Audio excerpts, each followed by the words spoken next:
fantástico. Bueno, ante todo, muy buenos días, un placer estar aquí en Santiago de Chile, por segunda vez, mi segunda visita. Básicamente, el tema que Diana tan amablemente me invitó, a mí y a Miguel Algranti, de Buenos Aires, es para trabajar básicamente un área de lo que es la historiografía de la parapsicología, y particularmente yo voy a focalizarme sobre el concepto de mediumnidad. Voy a ser un poquito más focal sobre aspectos que involucran la revisión histórica del espiritismo, metapsíquica y parapsicología argentina. Nosotros en Argentina tenemos, digamos, afortunadamente una rica historia dividida en varias etapas. Yo fui autor hace ya muchos años de un pequeño libro de circulación muy reducida, titulado Historia de la Parapsicología en la Argentina, en donde recopilé en aquella época, en tiempos donde no había internet y había que bucear en las librerías de antiguo, de usados y otros lugares, muchísima documentación en relación sobre todo con estudios que se llevaron a cabo en la época antigua metapsíquica, y eso me valió también la fortuna y la amistad de muchos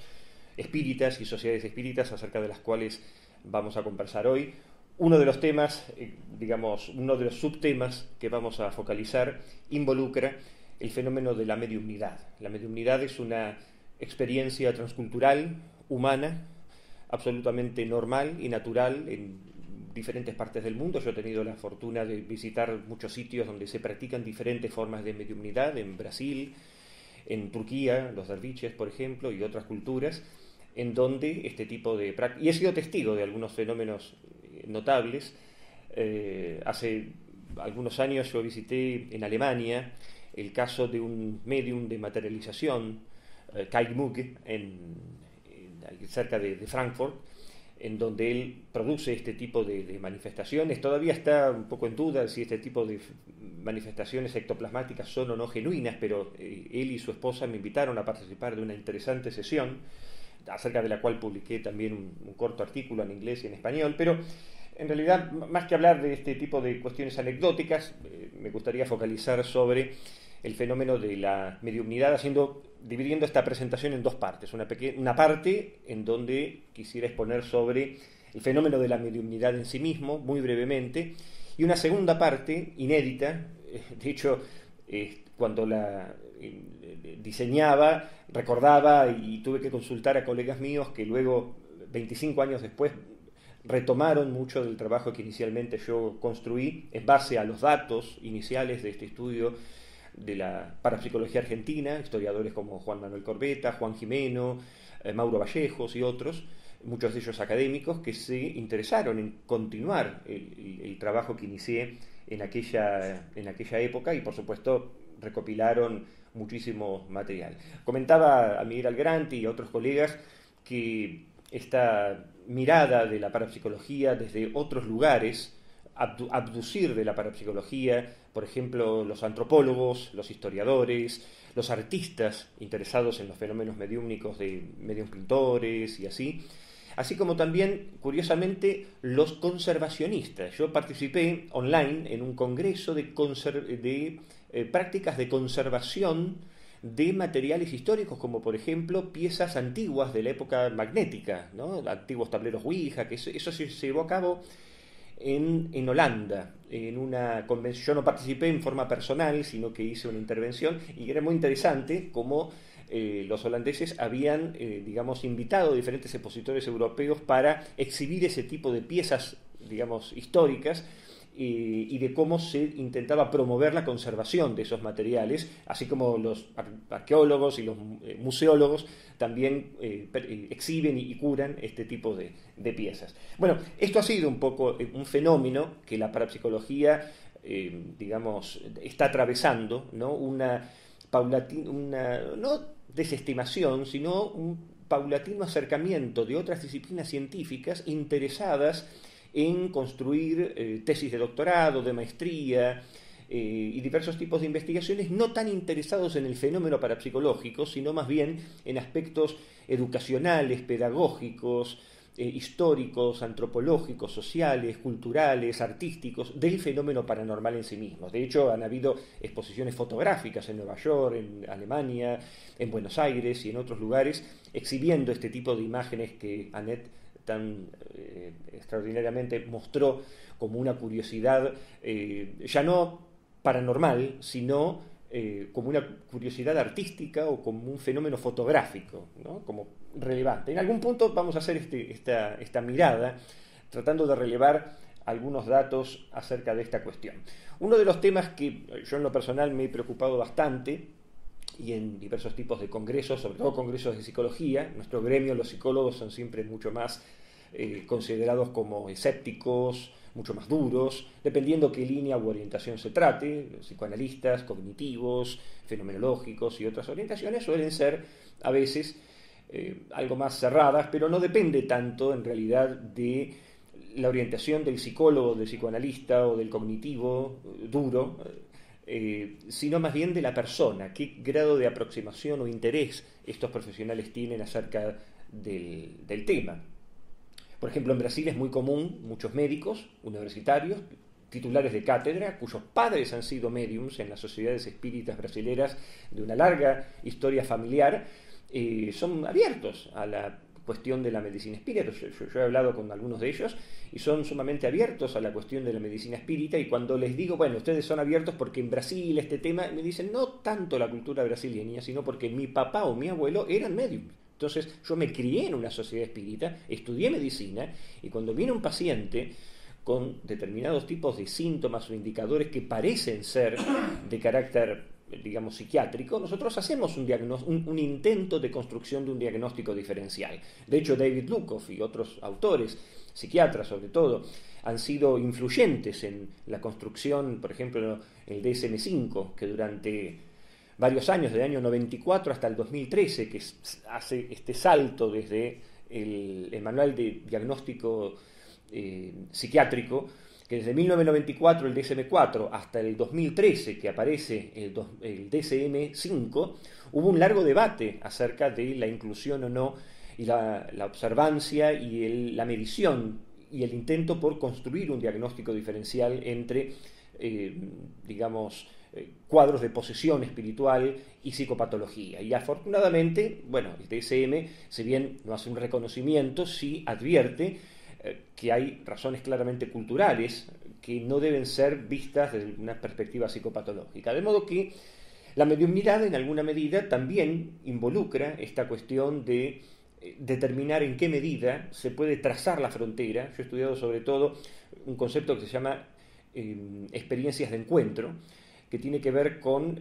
experiencias en donde las personas dicen sentir presencias o ver apariciones, o bien sentirse poseídos o controlados por entidades, y estas tres características fenomenológicas de la experiencia se dan en la población general, y hemos tratado de hacer incluso estudios, sobre todo psicométricos, con variables que están conectadas a características psicológicas como apertura a la experiencia, capacidad de absorción, disociación y otras experiencias psicológicas similares. El fenómeno de la mediumnidad en sí mismo es un fenómeno, digamos, muy controvertido, y lo que vamos a ver en este pequeño circuito histórico con énfasis en Argentina es, porque si lo hiciera a escala internacional, por supuesto daría para un seminario de varios años, y lo que me gustaría focalizar es justamente este concepto de medium, cómo este fenómeno se ha dado incluso en comunidades que podríamos llamar aborígenes o pueblos originarios, aquí en Chile incluso. Hay incluso un autor chileno, yo no recuerdo su nombre, que hizo un estudio con araucanos o mapuches o alguna comunidad, no recuerdo el nombre, pero hay varios así estudios hechos no solamente con médiums urbanos de sociedades espíritas, sino también en comunidades o en otras culturas originarias, precolombinas naturalmente, interesados justamente, como Pablo Wright, entre los tobas en el noroeste argentino y así. De modo que el fenómeno mediúmnico, conectado a veces con el chamanismo y otras culturas o prácticas religiosas, que son, digamos, favorables a una visión en donde la imagen de Dios no está en el cielo o en las alturas, sino está mucho más cercana a la condición humana y a la conexión entre el hombre y la divinidad, ha mostrado, como Annette lo ha dicho muy bien, que esta evolución en los últimos 120 años, 130 años de espiritismo y prácticas mediúmnicas, sobre todo urbanas, ha tenido un impacto sustancial, ¿no? Sobre todo a partir de la obra del despertar del espiritualismo americano con las hermanas Fox y luego su contrapartida con la codificación kardeciana en 1857. En este sentido, las comunidades espíritas y no espíritas, o espiritualistas, iglesias espiritualistas y umbandistas en Brasil y otras culturas en diferentes países, con diferentes formas de mediumnidad en sus contextos, han, digamos, clasificado sus categorías mediúmnicas, así como Kardec, quizá la más conocida, o por lo menos la que yo conozco más cercana, en términos de, sobre todo en su libro, el libro de los mediums, que es un libro que para los parapsicólogos tiene un particular interés porque es, digamos, la literatura que es la primer construcción de clasificación de manifestaciones mediúmnicas, las cuales en alguna medida ocurren en forma en dos formas o atraviesan los mediums dos grandes etapas. Una etapa en donde estas experiencias ocurren en forma espontánea y natural, caracterizada por experiencias polisensoriales, por ejemplo, sombras, apariciones, sensación de contacto, fenómenos predormitales, ¿no? Imaginería hipnagógica, momentos previos momentos previos a conciliar el sueño, el momento del despertar. Nomenclado en la literatura psiquiátrica y psicológica de muy diferentes maneras, ¿no? Desde, por ejemplo, alucinaciones no psicóticas, sensación de presencia, esquizotipia positiva, psicosis preterminal, en el caso de aquellos pacientes, por ejemplo, que dicen ver la imagen de parientes que vienen a buscarlos, que es un relato muy común en los testimonios de médicos y sobre todo de enfermeras, que nosotros hemos estudiado también, relatos sobre todo en ámbitos hospitalarios, donde las enfermeras reconocen haber tenido cierto tipo de experiencias de esta naturaleza, y particularmente un fenómeno mediúmnico que se dio sobre todo en el siglo XX, que es el desarrollo de cierto tipo de habilidades, destrezas, conocimientos, como ser el caso de Gasparetto, que hace Gasparetto, Florencio Antón, Lorena López y otra, larga serie de mediums que sobre todo en Brasil han decollado, incluso en el mundo entero, recorriendo varios países, incluso Argentina también, nos han visitado, demostrando diversos tipos de mediumnidades pictóricas en donde dicen canalizar los espíritus de los grandes pintores fallecidos, Rembrandt, Renoir, Picasso, Da Vinci, etc., y reproducen, digamos, en estado de trance, este tipo de manifestaciones. Son medios más bien asimétricos dentro de la población mediúmnica convencional que practica las formas más convencionales de mediumnidad, como ser la escribiente o la parlante, particularmente la mediumnidad parlante, en trance. Hola, buen día. De modo que, en algún punto, este tipo de condiciones coloca al medium en un sitio privilegiado. Algunas comunidades espíritas en Brasil, por ejemplo, centran toda su atención a estos que se llama mediums estrella, ¿no? O sea, es una especie de mediumnidad más cercana al vedetismo, ¿no? que a la mediumnidad en sí misma, ¿verdad? En donde no hay varios mediums que comparten esta habilidad, sino que hay un medium en torno al cual se centra toda la comunidad, y esta es una práctica muy común. Muchos de estos mediums realizan obras de caridad, llevan sus obras, esculturas, pinturas, dibujos, grabados, todos canalizados, ¿no? A subasta, y con el dinero recaudado lo reinvierten en caridad. Si alguno de ellos tuviera la osadía de vender esa obra con un beneficio pecuniario, seguramente desaparecerían sus dotes mediúmnicas, ¿no? Ellos están de alguna manera, digamos, condenados a ese tipo de prácticas. Y a lo largo del desarrollo espiritual de la práctica mediúmnica, que obviamente está indisolublemente conectado, el medium comienza a adquirir la habilidad de mantener un control de estas facultades disociativas, psicológicamente disociativas, en función de las cuales, a partir de estos estados mentales, de estos estados no ordinarios de conciencia, que son propicios para entonces acceder a estos niveles de realidades alternativas, como llaman algunos parapsicólogos, de una manera muy sutil para distinguir, digamos, o para no entrar en la controversia, dualismo, monismo, espiritismo, parapsicología, ¿no? Hay muchos términos que,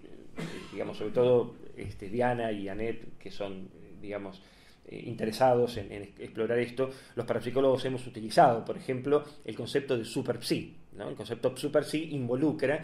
la extraordinaria habilidad del medium para tener facultades o conocimientos extraordinarios, mucho más que los psíquicos incluso, o que otros individuos que de repente manifiestan cierto tipo de condiciones o habilidades, como por ejemplo tocar objetos y tratar de tener impresiones a partir del contacto con esos objetos,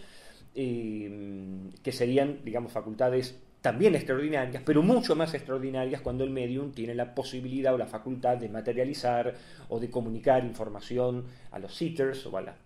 individuos que están asistiendo a la sesión. Es interesante porque, digamos, a la hora de examinar cómo este tipo de sensitivos, ¿no? Llamamos en parapsicología sensitivos a una clasificación que estaría dentro de un cuadrante,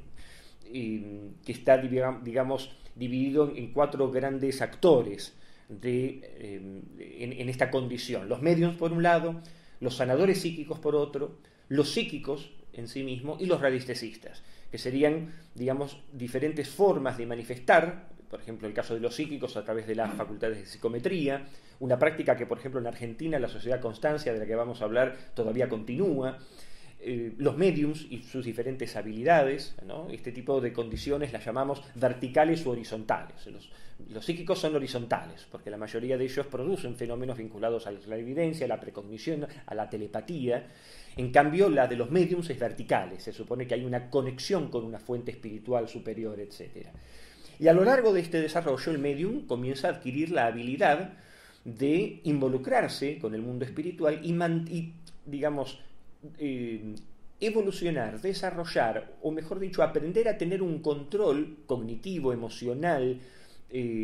para evitar sucumbir a una esquizofrenia o caer en un cuadro psicótico, en función del cual, en la medida que el medium aprenda a ser suficientemente contenido desde el punto de vista espiritual, a través de un espíritu guía que lo acompaña y que lo apadrina y que lo aconseja y que lo protege, sobre todo, porque gran parte del desarrollo mediúmnico involucra la capacidad del medium para sentirse protegido de la influencia de fuerzas malignas, demonios, entidades oscuras, astrales, subterráneas, inframundo, etc., gracias a lo cual entonces adquiere la habilidad de tener este control de sus habilidades o de sus capacidades mediúmnicas e integrar entonces la mesa fuerte de la comunidad espírita a la que pertenece. Yo he participado sobre todo particularmente muy, cercanamente a la Sociedad Constancia. La Sociedad Constancia es una entidad en Buenos Aires creada en 1877, se considera a escala mundial la entidad espírita más antigua desde los tiempos de Allan Kardec, porque es una sociedad que todavía aún sobrevive después de por lo menos 9 generaciones de espíritas, algunos de los cuales nacieron y se criaron y desencarnaron o murieron dentro de la Sociedad Constancia, y la Sociedad Fraternidad, que han sido las 2 entidades más antiguas en América Latina y todavía supervivientes al espiritismo kardeciano original. Ellos todavía continúan una práctica muy conservadora en cuanto a su forma de practicar el espiritismo, que de hecho no es compartida por otras organizaciones espíritas como la Escuela Científica Basilio, de la que Miguel va a hablar más adelante, y otras entidades espíritas que, nucleadas por la Confederación Espírita Argentina, la CEA, que también son grupos relativamente pequeños, digamos todos cercanos a la mediunidad kardeciana. Los mediums posiblemente más célebres a escala internacional, sobre todo latinoamericana,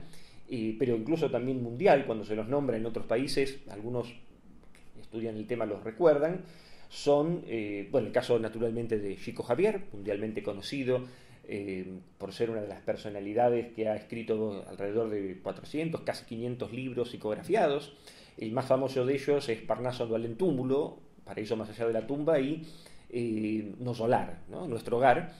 algunas de las cuales incluso han sido llevadas al cine por la 20th Century Fox. Y el caso quizá más reciente, y también, digamos, por un lado rivalizado con Chico Xavier, por otro lado complementario, es el de Divaldo Pereira Franco, que ha recorrido el mundo entero, ha estado en Chile, en Argentina, en muchos países, en sus oratorias inspiradas espiritualmente. Es un orador espírita realmente extraordinario, Y todos ellos han sido, digamos, personalidades destacadas que han tenido una infancia, sobre todo Chico Xavier, muy dura, así como, por ejemplo, el caso de Eileen Garrett, la medium irlandesa que fundó la Parapsychology Foundation. Y uno de los aspectos que a mí más me ha interesado al respecto de sus formas de mediumnidad es particularmente sus estilos parentales, tema que actualmente continuamos investigando con un equipo de alumnos en sus tesis de pregrado, en donde los estilos parentales, o sea, el modo en que los mediums han sido criados en su ambiente espiritualista, algunos pertenecientes a familias espíritas, otros pertenecientes a familias católicas o conservadoras, para las cuales este tipo de facultades, dones, percepciones han sido condenados, medicalizados, con psicofármacos, prácticas exorcísticas o algunos rituales de liberación, etcétera, para tratar de contener este tipo de dones o condiciones.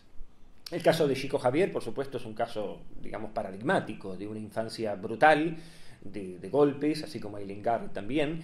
hasta que en algún momento, en su ciudad natal, en Pedro Leopoldo, Chico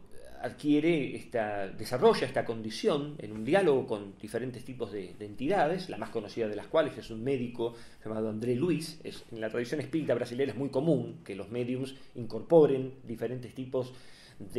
sobre todo médicos, como Adolf Fritz, en el caso de Ciarigó y todo un largo linaje de otros sanadores o cirujanos psíquicos o físicos, mejor dicho, como Ciarigó y otros tantos, en los 60 y hasta los 90 al menos había unos cuantos de ellos. Y un caso particularmente en la Argentina sumamente curioso, que es el de Solari Parravicini, que es un caso particularmente interesante, que digamos se disparó a partir de la década del 2000, en particular cuando apareció un dibujo controvertido, porque hasta ahora, a pesar de mis intentos y de otros colegas de tratar de hallar los dibujos originales, nunca no hemos tenido éxito en localizarlo. Dibujó las Torres Gemelas partidas al medio, con una frase. Bueno, Solari Parravicini era un pintor, un artista argentino de la década del 30, y entre los años 38 al 66 aproximadamente fue productor de una serie de dibujos psicografiados que él aseguraba recibir en un estado de trance, y no era espiritista, al contrario, era un hombre profundamente católico, devoto de la Virgen, anti-espiritista. De hecho, lo llevaron a una sociedad espírita en los años 40, 50, a la Sociedad Víctor Hugo de Buenos Aires, y él salió espantado, ¿no? Porque sentía que eso no era, que él no era medium, ¿no? Sin embargo, digamos, era un canalizador, aunque la palabra canalizador recién apareció en los Estados Unidos en la década del 90, pero de alguna manera comenzó a producir este tipo de manifestaciones extraordinarias. Yo tuve la posibilidad de entrevistar a sus familiares. Él no tuvo hijos, sobre todo a su sobrina, y en una confesión realmente muy interesante me decía que en realidad Benjamín Solari Parravicini no era en realidad tan famoso, no era tan importante por sus dibujos, al contrario, él trataba hasta de ocultarlos, ¿no? Cuando se diera una publicidad, en algún punto, si bien se sentía orgulloso por esto, también al mismo tiempo sentía que no era lo más relevante, lo más característico de su personalidad o de su experiencia. Incluso solían llevarlo a programas de televisión y un poco lo ridiculizaban, de modo que él no se sentía demasiado cómodo con esto. Además, creía fuertemente en el fenómeno ufológico, en los platos voladores, incluso decía haber sido abducido una vez por un plato volador, a través del cual canalizaba seres extraterrestres. O sea, tuvo una vida muy variopinta desde el punto de vista mediúmnico, digna de mención. Y su sobrina nieta, lo que nos decía su sobrina directa, nos decía que en realidad su padre, que era psiquiatra, 1880 aproximadamente, llegó a decir que mi hijo era una persona realmente muy, muy especial, que no estaba loco, que era raro, pero que claramente no era un paciente esquizofrénico ni que tenía ninguna patología mental, y que era mucho más rico en cuanto a sus propias percepciones, digamos, en cuanto a su capacidad para hacer premoniciones o para tener intuición. Aconsejaba a su familia sobre cierto tipo de cuestiones. Por ejemplo, esto era común en otros psíquicos también, por ejemplo, aconsejarle qué unidad o qué bolilla le iba a tocar en el examen. Entonces la sobrina estudiaba ese tema y era el tema que le tocaban en el examen, ¿no? De modo que era muy interesante su vida, más allá de los dibujos que lo hicieron mundialmente o internacionalmente famoso. El fenómeno mediúmnico es un fenómeno claramente muy interesante, se lo puede analizar desde muchas perspectivas, posiblemente es una de las experiencias humanas más ricas en cuanto a la diversidad de perspectivas desde las cuales se puede abordar. Naturalmente nuestra perspectiva es casi siempre psicológico-psiquiátrica, en un intento por discriminar,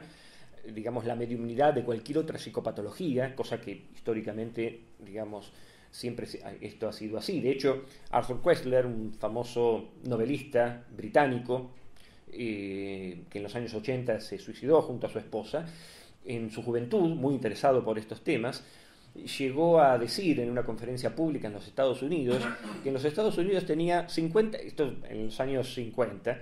que tenía 30 veces más posibilidad de ser considerado esquizofrénico en los Estados Unidos que en su propio país, Inglaterra. Esto por varias causas, pero una de ellas tiene que ver con esta dificultad, que ahora en alguna medida está saldada, de encontrar criterios un poco más uniformes en cuanto a los diagnósticos psiquiátricos. Y una de las cuestiones muy interesantes respecto al fenómeno de la mediumnidad es el carácter transcultural del fenómeno mediúmnico, algo que algunos antropólogos incluso han llamado la etnomediumnidad, como el fenómeno aparentemente tiene puntos de contacto sumamente interesantes en términos de ideología, en términos de proyecto de vida. Yo he encontrado, por ejemplo, muchos mediums, sobre todo desde el punto de vista psicológico, de la manera en que han logrado superar crisis personales, crisis existenciales, han educado a sus hijos en los valores espíritas kardecianos, y yo personalmente puedo asegurarles que las sociedades espíritas kardecianas tienen un don de solidaridad, de altruismo, de muy bajo egoísmo, aunque por supuesto hay disputas, peleas, conflictos como toda la condición humana, pero las sociedades espíritas, sobre todo las kardecianas, no conozco en profundidad otros grupos, realmente han hecho una obra y durante un periodo de tiempo importante, sobre todo en Argentina, han sido figuras relevantes en términos de, digamos, ser en algún punto pioneros en la contribución solidaria y en el trabajo hacia las clases más necesitadas y así, de modo que uno puede encontrar en las comunidades espíritas, así en términos generales, muy buena gente, ¿no? O sea, individuos que realmente son sumamente cordiales y amables, aunque por supuesto siempre tienen sus prejuicios o dificultades, sobre todo porque los medios de prensa y muchos académicos por lo general patologizan o, digamos, tildan de secta o marginan o estigmatizan las comunidades espíritas y la condición de mediumnidad, sobre todo cuando viene de parte de grupos, digamos, más conservadores del catolicismo, de otras corrientes cristianas o religiosas, cuando en realidad esto no es así. La segunda parte que me gustaría un poco expresar tiene que ver con lo que llamamos el fenómeno de la mediumnidad. Ahora voy a ser un poquito más local, en términos de cómo se ha desarrollado en buena medida el trabajo de las prácticas espíritas, kardecianas y no kardecianas, pero particularmente el interés que ha habido, sobre todo de parte de la comunidad académica argentina, de examinar el fenómeno de la mediumnidad, apoyándola o condenándola. En Buenos Aires, sobre todo, particularmente en Buenos Aires, hay muchos autores que han hecho varios tipos de historiografías, algunos historiadores profesionales como Pablo Bubelo y otros autores, o Mauro Vallejo, psicólogo e historiador de la psicología, otros desde la literatura como Soledad Kereiliak, interesada en sobre todo examinar el modo en que el espiritismo surgió y los autores, sobre todo argentinos, se sintieron interesados por el fenómeno mediúmnico y por las tecnologías mediúmnicas por entonces, los movimientos de mesas, el tablero Ouija, el juego de la copa y otros tipos de prácticas mediúmnicas, a veces condenadas por la misma mediumnidad kardeciana. Y la primera obra que nos relata sobre la historia del espiritismo argentino es la obra de Cosme Mariño, que fue afortunadamente el primero, el Cosme Mariño, que era un intelectual, básicamente era un autodidacta, director del diario La Prensa, un hombre de fortuna, al menos inicialmente, fue uno de los fundadores de la Sociedad Espiritista Constancia. Él ingresó a la Sociedad Constancia y le dio un empuje muy importante. Él escribió el primer libro sobre la historia del espiritismo argentino y de cómo surgieron los primeros mediums. Ahora vamos a ver algunas imágenes de esto. La segunda obra, que se publicó unos 50 años después, fue el trabajo que llevaron a cabo, digamos, con el padrinazgo del Instituto de Psicología Paranormal y el Museo Roca de Investigaciones Históricas, que fue Cuando hablan los espíritus, una obra, digamos, formidable de recopilación de documentos originales que, por supuesto, ni siquiera Mariño había tenido acceso, basado justamente en, digamos, historiar no solamente la Sociedad Constancia, que es, digamos, la gran mega historia de Mariño, sino más bien hacer una historia sobre el espiritismo argentino, que es lo que hizo Juan Manuel Corbetta, Juan Gimeno y Fabiana Zabal, en particular sobre diversos tipos de prácticas mediúmnicas kardecianas que no estaban incluidas, e ignoramos por qué no fueron incluidas. Aparentemente habría habido conflictos y rivalidades entre diferentes grupos y sociedades por las cuales Mariño solamente hacía mención de la Sociedad Constancia y la Sociedad Fraternidad, pero luego ninguna otra sociedad espírita posterior. Y finalmente, historia del esoterismo en la Argentina, que también incluye no solamente el espiritismo, sino la teosofía, rosacrucismo y otras orientaciones proespiritualistas o espiritualistas no espiritistas, puntualmente. Este fenómeno de la mediumnidad y el espiritismo argentino en realidad comenzó de parte de un comerciante oriundo de Málaga. ¿Se cortó el micrófono o me parece a mí? Se cortó, ¿no? Hola, sí, sin duda. Pero ya se van a poner buenos cuando escuche que voy a hablar bien de ellos. Se cortó, ¿no? Ah. Ah, fantástico. Hola. A ver.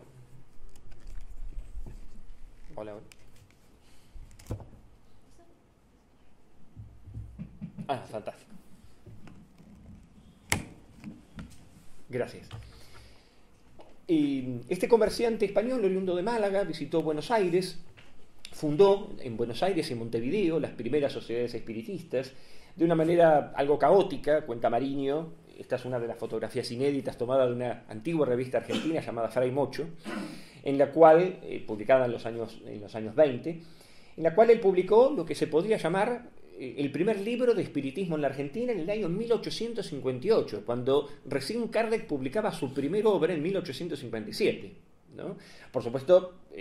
Justo de Espada ignoraba totalmente lo que era la obra kardeciana. Evidentemente estaba influido por los movimientos espiritualistas europeos, Swedenborg y otros autores, pero ni siquiera había influencia kardeciana. La influencia kardeciana viene mucho después. De hecho, cuando se constituye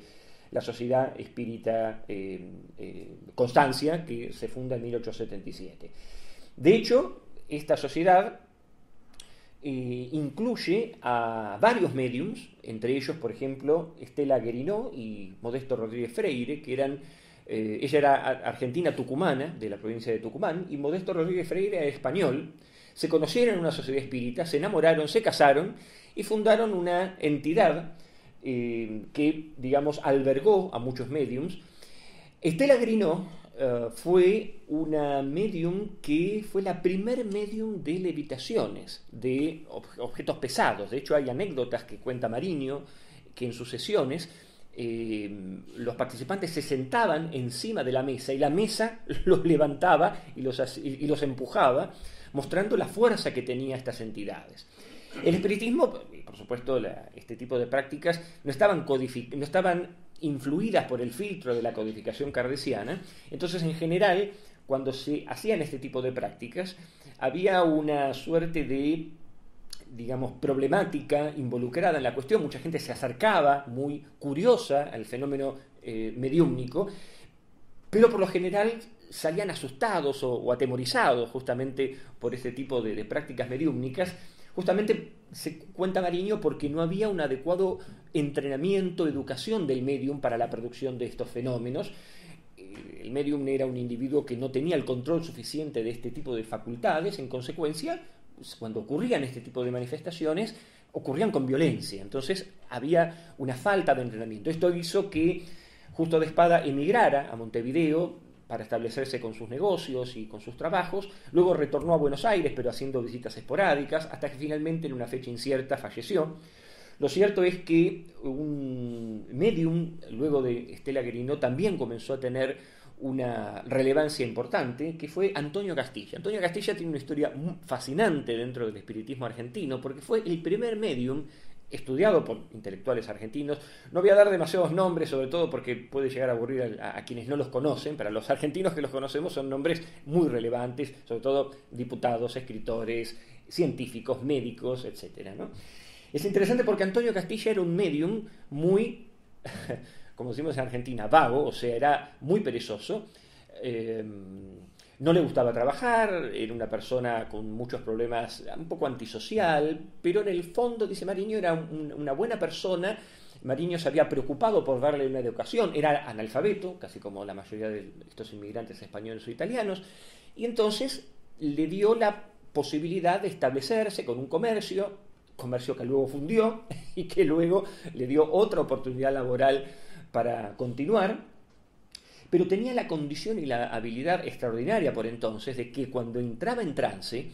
las sesiones espíritas eran convocados médicos, historiadores, y le hacían preguntas al medium en trance sobre cierto tipo de conocimientos científicos o históricos, que por supuesto Castilla, que era analfabeto, no podía saber, y sin embargo en trance él respondía con total exactitud, de modo que era verdaderamente extraordinario ese conocimiento que Castillo tenía, que siendo analfabeto, sin embargo, tenía la habilidad o la condición de manifestar. Y yendo un poco más rápido, Cosme Mariño y Ángel Escarnicia, que fueron los fundadores recíprocamente, el primero de la sociedad La Fraternidad, que vemos arriba en la imagen de la portada de una de las revistas de esta sociedad, que se fundó en 1879, y la revista Constancia, que fue una publicación particularmente influyente incluso en la cultura intelectual porteña de Buenos Aires, sobre todo porque tenía un tiraje de casi 1000 ejemplares, que era casi parangonable al de un periódico de tiraje como el Mercurio aquí o cualquier otro, de modo quincenal, y que era una publicación que con regularidad reportaba las memorias de las sesiones espíritas y de las prácticas mediúmnicas de los principales mediums de la sociedad Constancia. La fotografía que vemos es de la derecha, es la imagen de la antigua sociedad Constancia, que todavía existe. Lo que vemos abajo es la entrada de su principal salón de actos, que actualmente hoy es un cine que la sociedad Constancia renta a una compañía de teatro para poder sostener los gastos que involucra el mantenimiento de un edificio que en su momento no tenía costo alguno, porque lo sostenían los miles de espíritas y que eran miembros de la sociedad, pero actualmente es imposible sostener, y que sin embargo estos fueron el escenario en el cual intelectuales argentinos y espíritas sostenían grandes debates en conferencias de lectura leídas, en donde intervenían en debates envidiables, por supuesto, de poder estar allí presentes, pero que, digamos, taquígrafos, expertos, eran contratados para hacer desgrabar las sesiones taquigráficas de esas sesiones y los debates que se sostenían y que luego eran publicados en la revista de la Sociedad Constancia. Este tipo de iniciativa dio lugar, por supuesto, el espiritismo argentino y sobre todo el kardecianismo trajo de la mano, así como ocurrió en España en buena medida también, al magnetismo o al mesmerismo, al punto tal que la figura más decollante de aquella época fue Ovidio Rebaudi. Ovidio Rebaudi era un químico de origen paraguayo que tiene una historia de vida realmente muy impresionante. Ovidio Rebaudi además era medium y en particular él fundó una entidad en 1896 que se llamó la Sociedad Magnetológica Argentina, que primero funcionó en forma independiente a Constancia, aunque estaban ligados en una hermandad, digamos, en una reciprocidad ideológica natural, pero que funcionó como una entidad independiente, sobre todo inspirada en la obra de Henry Durville en París y la Facultad de Magnetología de París, que existió durante muchos años, a la cual un colaborador de Rebaudi, que se llamaba Luis Van de Velde, había visitado y trajo consigo una enorme cantidad de equipos y de instrumentos de medición, como el estenómetro de Joule y otros tipos de aparatos y de equipos, y constituyeron lo que se llamó el primer laboratorio magnético en Buenos Aires. Mauro Vallejo y otros historiadores, por supuesto, ampliaron mucha de esta información inicial, y es interesante porque el magnetismo era una práctica asistencial, terapéutica, a la cual la población en general, sobre todo de condiciones muy humildes, accedía en contraposición a los servicios médicos que eran naturalmente, para la clase aristocrática, o sea, que el que no tenía dinero literalmente se moría, de modo que el magnetismo, digamos, sirvió como una práctica solidaria de atención a de parte de los medios magnetizadores a las personas que venían en busca de ayuda por diferentes tipos de dolencias o enfermedades o patologías. Por supuesto, la medicina en aquella época no había el carácter de ministerio, era el Consejo de Higiene, digamos, reprimió duramente. El higienismo evolucionó en Argentina y en otros países y condenaba las prácticas magnéticas, sobre todo considerando que el magnetismo, que era el heredero del mesmerismo de Anton Mesmer, Prusegur y tantos otros, que se había luego dividido en hipnotizadores y magnetizadores, el magnetismo animal y las prácticas magnéticas no eran suficientemente bien consideradas. Pero puesto que estaba Ovidio Rebaudi, que era un prestigioso químico radicado en Argentina, respetaban la condición de este tipo de prácticas, y con el tiempo el magnetismo y la magnetología, digamos, cambió y se constituyó lo que se llamó la revista metapsíquica. Ellos decidieron, digamos, dado a las características de investigación de los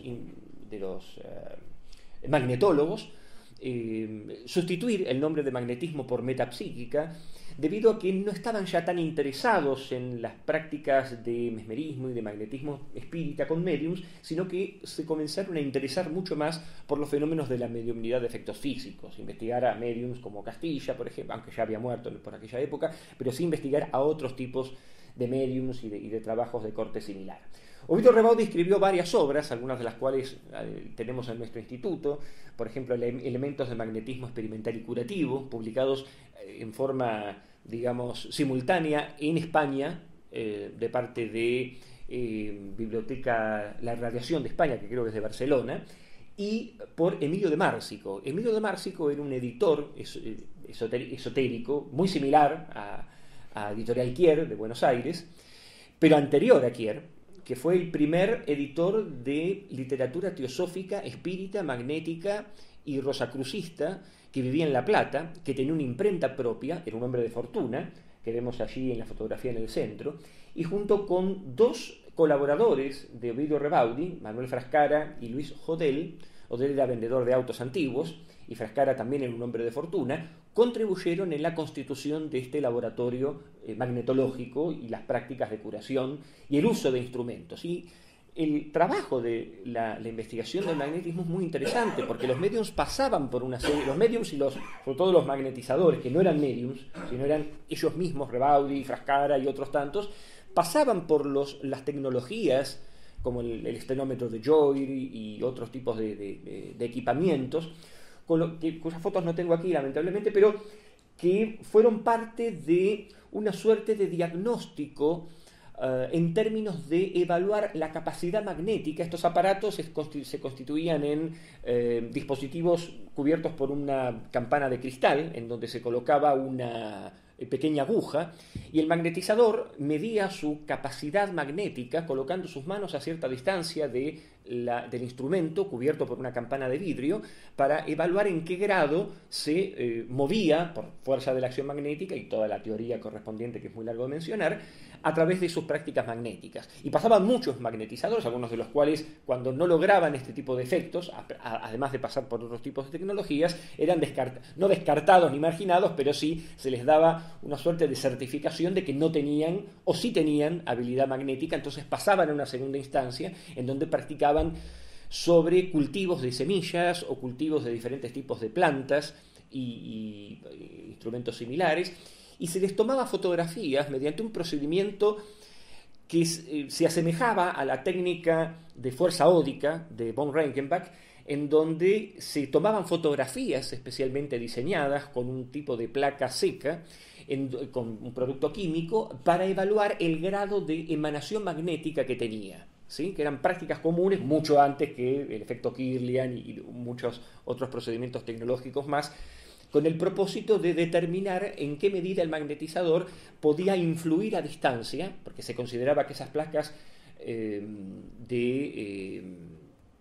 esas placas fotográficas, digamos, tomaban una suerte de radiografía del poder magnético del sanador para trabajar. Entonces era muy interesante porque le sugería en qué medida el sanador podía imponer o no las manos muy lejos o muy cerca de su paciente cuando realizaba este tipo de prácticas. El magnetismo, bueno, con los años, bueno, Guido Ravodi falleció en 1931, su tumba todavía se conserva en el Hospital de la Recoleta en Buenos Aires, y todo su grupo de seguidores, por supuesto, con los años falleció, se retiró o se dedicó a otras cosas. La Sociedad de Estudios Metapsíquicos publicó una revista, esta que vemos aquí, Revista de Estudios Metapsíquicos, durante aproximadamente 13 años, hasta alrededor de 1918. La revista, por supuesto, pasó por muchas etapas, pero todavía nosotros conservamos la colección completa de esas publicaciones, que eran un émulo de las revistas de la Society for Psychical Research, de la American Society, y se mantenía correspondencia con esta, la Revue Métapsychique, que surgió en 1919, de modo que hubo una correspondencia importante. De hecho, Richet se carteaba con Ovidio Rebaudi, César Ledesme, Lombroso, había una correspondencia frecuente, ¿no? De hecho, hay un autor francés, Raoul Montandon, que publicó una obra que se llama Las radiaciones magnéticas, y dedica un capítulo entero de su libro en francés a recoger los trabajos que se hacían en Argentina, como un país allí sudamericano que se interesaba extraordinariamente por estos temas, ¿no? Otro de los fenómenos que fueron de gran interés es la investigación de médiums excepcionales. Uno de ellos fue el caso que un colega nuestro, Juan Jimeno, recogió una muy buena cantidad de información. En buena parte yo acompañé su proceso, entrevistando a la sobrina directa de quien fuera quizá uno de los mediums más extraordinarios de Argentina, que fue Osvaldo Firanza. Osvaldo Firanza fue un medium que cuando cumplió 18 años, su casa había sido literalmente invadida de todo tipo de fenómenos que hoy consideraríamos fenómenos de poltergeist, ¿no? De desplazamientos de piedras. Su familia lo expulsó de su casa. Dijo que ya no podía vivir más con ellos, que los demonios que lo acompañaban, y él con una bolsita en su mano se tuvo que ir de su casa y pasó, por supuesto, por institutos psiquiátricos de entonces que intentaban internarlo, él se negaba, y finalmente en La Plata, en la ciudad de La Plata, en la provincia de Buenos Aires, fue, digamos, apadrinado por Pedro Lanusol, que era un espiritista platense, que fue fundador de las primeras sociedades espíritas, que fundó la Sociedad Luz del Porvenir. Esta sociedad nucleó, digamos, invitó a Fidanza a participar de una serie de sesiones y se convirtió en su medium estrella. Por supuesto, toda la sociedad platense estaba interesada en los fenómenos de materialización. Y uno de los más interesados por entonces fue un naturalista discípulo de Ameguino, un naturalista argentino pionero, que fue Pedro Serié, director del Museo de Ciencias Naturales de La Plata, de hecho uno de los museos más importantes de la ciudad actualmente. Pedro Serié publicó una obra que conservamos todavía llamada Elocuencia de los Hechos, no publicada con su nombre porque trató de evitar su nombre para no ser ridiculizado en el medio científico donde él trabajaba, sino publicada bajo el nombre de la Sociedad Luz del Porvenir. Pero en realidad la obra la había escrito él, en donde entre 1905 y 1908 el medium Fidanza produjo una enorme cantidad de fenómenos extraordinarios, siguiendo las directivas de investigadores como Richet y otros tantos, en donde se había construido una cabina especialmente diseñada, una jaula, literalmente, en donde habían colocado al medium dentro de esa jaula con un mameluco, o sea, con una, no sé si aquí se dice mameluco, una suerte de ropa nueva en donde se lo ataba de pies y manos al estilo clásico de los mediums como Eusapia Paladino, a quien a propósito yo llegué a conocer, que Anet mencionaba, a un sobrino tataranieto de Paladino, argentino, inmigrante, llamado Paladino, que no solamente a Paladino, y esto no aparece en los libros, no solamente a Paladino la investigaban, sino que a veces cuando la descubrían frente a alguna situación sospechosa de fraude, le llegaban a pegar. O sea que esto está documentado, por lo menos me lo confesó uno de sus sobrino nietos, ¿no? Bueno, no sé si Fidanza le pegaban o no, espero que no, naturalmente, pero uno de los casos más sorprendentes que se relatan de las materializaciones de Fidanza, acerca de las cuales hay muchas fotografías como esta que vemos aquí, en donde aparece una sustancia ectoplasmática, y varios objetos supuestamente materializados, como por ejemplo aquellas piedras, algunas de las cuales sorprendentemente, cuando se llevaron a analizar en el Museo de Ciencias Naturales de La Plata, los museólogos decían que les resultaba increíble cómo estas piedras no pertenecían a ningún lugar del territorio argentino, sino que eran de otros sitios, y por supuesto solamente que algún experto, investigador, geólogo las retirara. Fidanza no había forma de que las llevara consigo, en el supuesto caso de que fuera una manipulación o un fraude. Fidanza decía tener comunicación con varios tipos de entidades, una de ellas que llegó supuestamente a materializarse, como las que vemos aquí en la fotografía, o una entidad que el mismo Fidanza le pidió a un dibujante que realizara alguna suerte de identikit para dibujarlo, una entidad llamada Aetz, que decía tener una comunicación con él y a través de esta entidad lo protegía de su mediumnidad. El caso de Fidanza, a quien vemos aquí en una fotografía... ¿Dónde está? Acá, perdón. En una fotografía en los años 60, cuando Fidanza fallece en el año 65. Su final, si bien no fue trágico, fue bastante accidentado. El caso de Fidanza fue que, por supuesto, los miembros de la Sociedad Constancia, sobre todo la élite de la Sociedad Constancia, la élite cultural de Constancia, atenta a aquellos fenómenos raros que ocurrieron en La Plata, invitó a Fidanza a ser parte de una serie de sesiones que se celebraron entre 1918, en 1918 exactamente, y en las sesiones él logró reproducir este tipo de manifestaciones. Por supuesto, sus resultados fueron publicados en revista Constancia y adquirieron notoriedad pública, al punto tal que mientras Fidanza llegaba desde La Plata hasta Buenos Aires, en la estación de trenes del barrio de Constitución, una fanática católica sacó un arma y le disparó un tiro en el pecho, con tan la buena suerte que le dio, que solamente lo hirió, pero ese incidente, esto fue una ultracatólica que, digamos, se dice que le disparó, una mujer demencial, claro, y su sobrina nieta dice que a partir de ese momento él sintió tanto miedo, porque era un hombre muy humilde, era un albañil, o sea, no era un hombre de cultura. A partir de entonces, bueno, no solamente dejó de producir estos fenómenos, sino que incluso abandonó el espiritismo. No obstante, el seguimiento de la historia de Fidanza nos lleva a la conformación de una comunidad cerrada de espiritualistas que él creó en una localidad cercana, se llama Ensenada. En esa localidad él creó una suerte de lo que podría llamarse una comunidad de librepensadores que se retiraron y se aislaron, vivieron como en comunidad, autogestionados, cultivaron sus propias frutas, verduras, etc. Y comenzaron a trabajar. Bueno, y ahí un poco se perdió la historia de Fidanza. Argentina también tuvo mediums famosos que visitaron Buenos Aires. Eusapia Paladino fue la única medium que estuvo a punto de visitar Buenos Aires cuando su familia, temerosa por la Primera Guerra Mundial, emigró a Buenos Aires, y ella se negó a ir porque cuando había viajado en vapor a los Estados Unidos se había mareado y no se había sentido bien. Entonces dijo que prefería no viajar a Argentina. Esto está documentado en una correspondencia que mantuvo. Y otro de los mediums, dos de ellos que visitaron Argentina, uno fue el famoso Henry Slade, muy controvertido, por supuesto, porque Henry Slade, que vivía por entonces en los Estados Unidos, viajó en vapor a Buenos Aires, se hospedó en la casa de una aristocrática porteña, y utilizaba un famoso efecto de comunicación espírita conocido como las pizarras, en donde se introducía entre dos pizarras una pequeña tiza, se ataba y se lacraba, y durante la sesión luego se abría y aparecía un mensaje escrito como el que vemos en la fotografía. La Sociedad Constancia todavía conserva la pizarra escrita por Henry Slade. Cuando Slade retorna a Inglaterra, bueno, lo enjuician, tiene toda una serie de problemas y bueno, él finalmente confiesa, amenazado por abogados y una serie de cuestiones, de que bueno,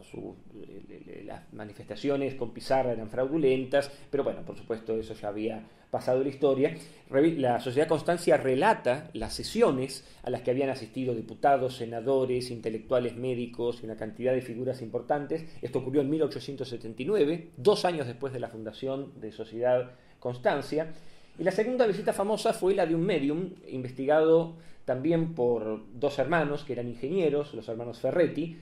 el médium João Cosme, que era un médium de materialización, que ellos invitan desde Brasil a Buenos Aires y publican una obra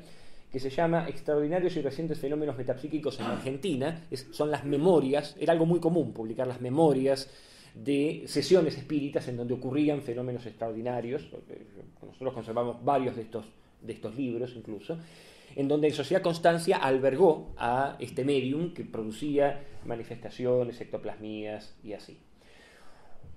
Una otra, digamos, mirada del fenómeno mediúmnico en la Argentina involucra lo que conocemos como la patologización de la mediumnidad. Hay todo un circuito histórico muy interesante respecto a cómo los mediums fueron literalmente, si no perseguidos, sí observados con mucho recelo por parte de la comunidad médica, sobre todo la comunidad psiquiátrica. En particular, un pionero de la psiquiatría argentina, un médico, José María Ramos Mejía, fue un, durísimo antiespiritista. Consideraba, por supuesto, a las prácticas mediúmnicas signos patognomónicos de histeria, enfermedades nerviosas y toda el organicismo psiquiátrico alemán y francés introducido en las prácticas de mediunidad que se consideraban literalmente como actos demenciales. Y hubo un médico llamado Wilfrido Reyes de la Fuente que publicó una obra pequeña pero voluminosa titulada Espiritismo y Locura en 1889, prologada por Ramos Mejía, este prestigioso médico argentino, advirtiendo acerca de la nocividad higiénica de las prácticas espíritas o mediúmnicas en la Argentina. Este libro fue de hecho un manual de uso cotidiano de parte de muchos psiquiatras que, así como incluso José Ingenieros, que tenía una visión negativa pero no tan dura como la de Ramos Mejía. José Ingenieros, que es el padre de la psicología experimental argentina, y que había asistido a muchas sesiones espíritas y había encontrado interés en este tema. Esto se continúa con otros trabajos, por ejemplo, Gonzalo Bosch, Fernando Gorriti y otros psiquiatras, Gregorio Arauz Alfaro, que comienzan a publicar libros y artículos y dictar conferencias, y se establece una suerte de controversia muy dura entre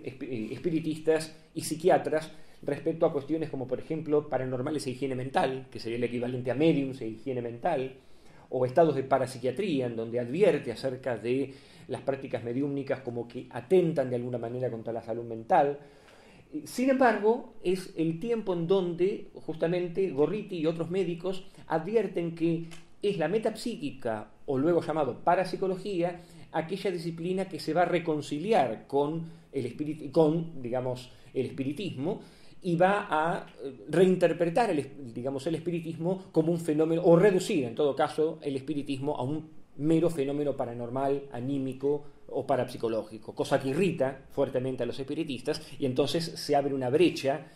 que en alguna medida continuó hasta la década del 60 entre espiritistas y parapsicólogos, o psiquiatras y parapsicólogos luego,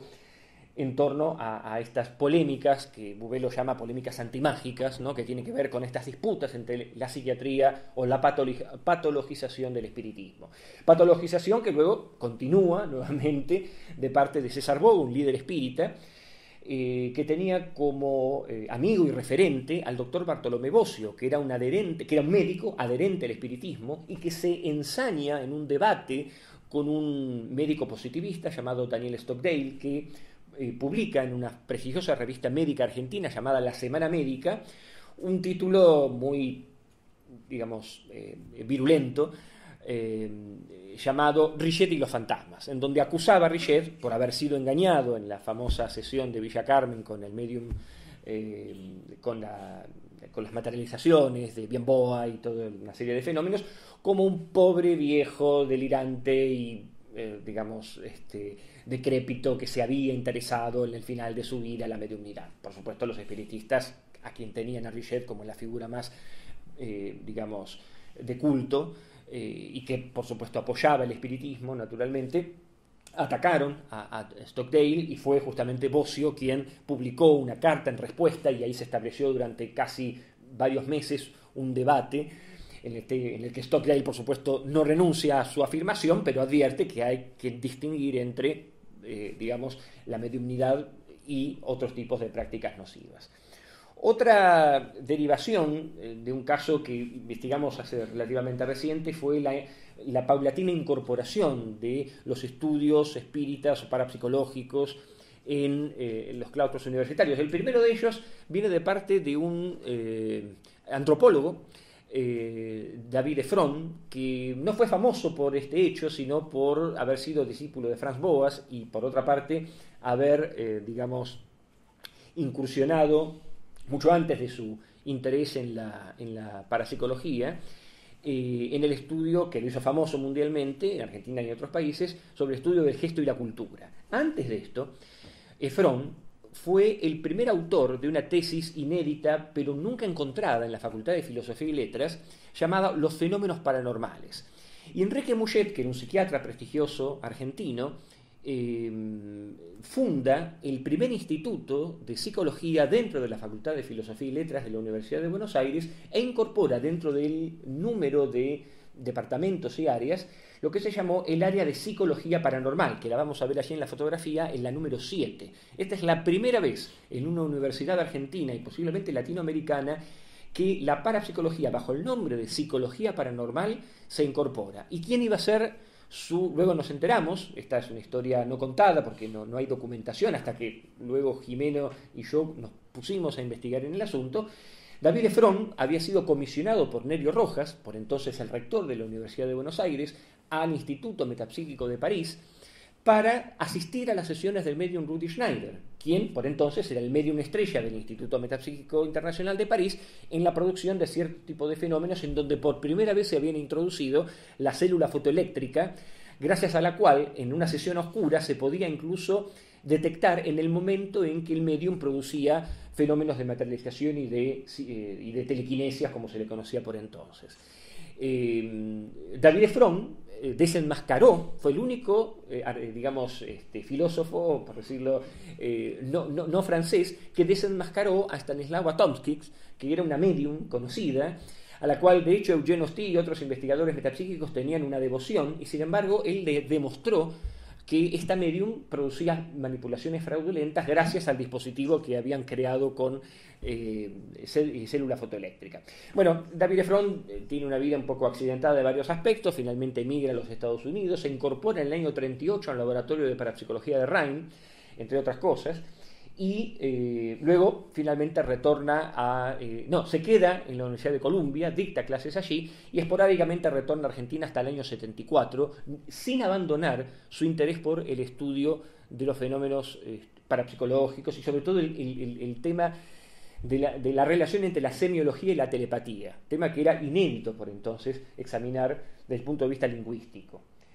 Otro caso, también paradigmático, que hemos estudiado y del cual por supuesto hay mucha más documentación, es el caso del médico psiquiatra Orlando Canavesio. Canavesio era un médico psiquiatra que funda lo que se podría llamar la metapsíquica médica, o sea, el interés de la medicina sobre la mediumnidad. Y publica 3 revistas, la revista médica de metapsíquica, con un costo económico importante, Orlando Canavesio fue el introductor en Buenos Aires de los primeros equipos electroencefalográficos en el país, que había creado Hans Berger en 1929. De hecho, un aula todavía en la facultad en el Hospital Guido Boero todavía conserva el nombre Orlando Canavesio gracias a esta introducción. Y la tecnología era tan nueva que Orlando Canavesio publica lo que se conoció como la primera tesis de doctorado, acerca de la cual Brenio Neto, el chileno, el parapsicólogo chileno, siempre mencionaba, ¿no? Como el estudio pionero en Argentina de la metapsíquica médica, en donde él obtuvo el primer registro electroencefalográfico en la Argentina y posiblemente en el mundo de los principales psíquicos y videntes a que ahora vamos a mencionar. En la fotografía vemos estas heridas por su sobrina, Orlando Canavesio exponiendo su tesis de doctorado defendida en la Universidad Nacional de Córdoba, donde él presentó su tesis, y los primeros equipos electroencefalográficos que vemos allí, aunque esos no son los equipos electroencefalográficos en rigor, sino son son las técnicas de electroconvulsivas a las que Canavesio era un psiquiatra experto, por supuesto. Esta es la tapa de la tesis que todavía se conserva en la Universidad de Córdoba, y Canavesio nuclea a un conjunto de médicos entre los cuales estaban, varios, Luisa Coera, una cantidad de expertos, Eduardo Barbagelata y otros tantos, para investigar este tipo de sensitivos, como el caso de los radiestesistas, como Armando Quin en Córdoba, que decía tener el don de localizar agua subterránea. Entonces los agricultores lo llamaban a Valentín Quin para que detectara líneas de agua para poder perforar, y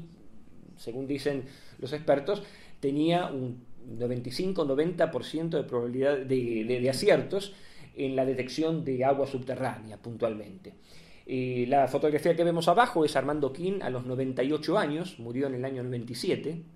y todavía continuaba practicando la radiestesia y siendo consultado por diferentes expertos. Las 4 fotografías que vemos allí en el cuadro son de los principales, podríamos llamar psíquicos videntes que tuvimos en Argentina, posiblemente los más extraordinarios. El primero, el superior a la izquierda, es el señor Lack, Mr. Lack, que Breño consideraba el émulo de Jaime Galté en Argentina, porque Mr. Lack era un psíquico que después de la Primera Guerra Mundial, cuando era combatiente en Inglaterra, estalló una bomba, y el trauma que le dejó la bomba produjo una serie de experiencias vinculadas a este tipo de manifestaciones que ocurrieron cuando él tenía 19 años. Cuando emigra a Buenos Aires, Mr. Lack, que tenía un acento inglés británico muy, muy típico, comenzó a trabajar, y se unieron Orlando Canavesio y Mr. Lack para constituir una entidad que fue la primera entidad en la Argentina que se dedicó específicamente a este tema. Ahora vamos a ver documentos de época,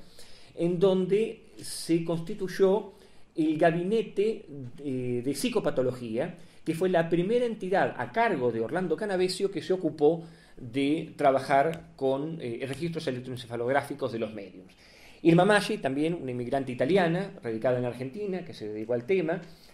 Anne de la Motte Carrel, la viuda de Alexis Carrel, el premio Nobel de Biología, que en Córdoba también trabajó duramente con esto. Y Federico Poletti, que era un radiestesista, que trabajó en este sentido. No sé cómo estoy de tiempo, si estoy pasado. Sí. Bueno, perdón. Bueno, así tenemos un enorme número de expositores y de investigadores. Ya no nos queda más tiempo, pero bueno. Tenemos al doctor Ramón Carrillo, secretario y primer ministro de Salud del gobierno del general Perón, que instaló este tipo de trabajos y de estudios. Y esto, es un documento inédito, es un certificado del Ministerio de Salud Pública a los médiums que comenzaron a trabajar en este sentido.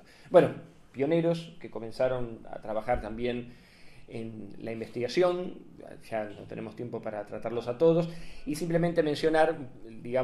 el caso también de los psicoanalistas, como el interés de muchos psicoanalistas como Fidia Cesio, Enric Tracker, Arnaldo Raskowski, Bela Seckel y Ricardo Musso, que fueron en la Argentina pioneros en el interés por abordar los fenómenos parapsicológicos y de hecho despatologizar la mediumnidad, ¿no? Observarla como un fenómeno no tan extraño, alienante, sino más bien como parte de las prácticas, y además por el interés que Sigmund Freud tenía sobre el fenómeno de la mediumnidad. Bueno, lamento haber pasado esto así tan rápidamente, pero un poco quería expresar el interés y los principales trabajos pioneros que estos investigadores hicieron a lo largo de su historia y su recorrido en términos de la interfase entre el espiritismo y la parapsicología en este breve recorrido, que es un recorte, en definitiva hay mucha más información, pero que seguramente para quienes estén interesados podrán consultarme después en lo privado. Muchísimas gracias y un placer haber participado en esta mesa.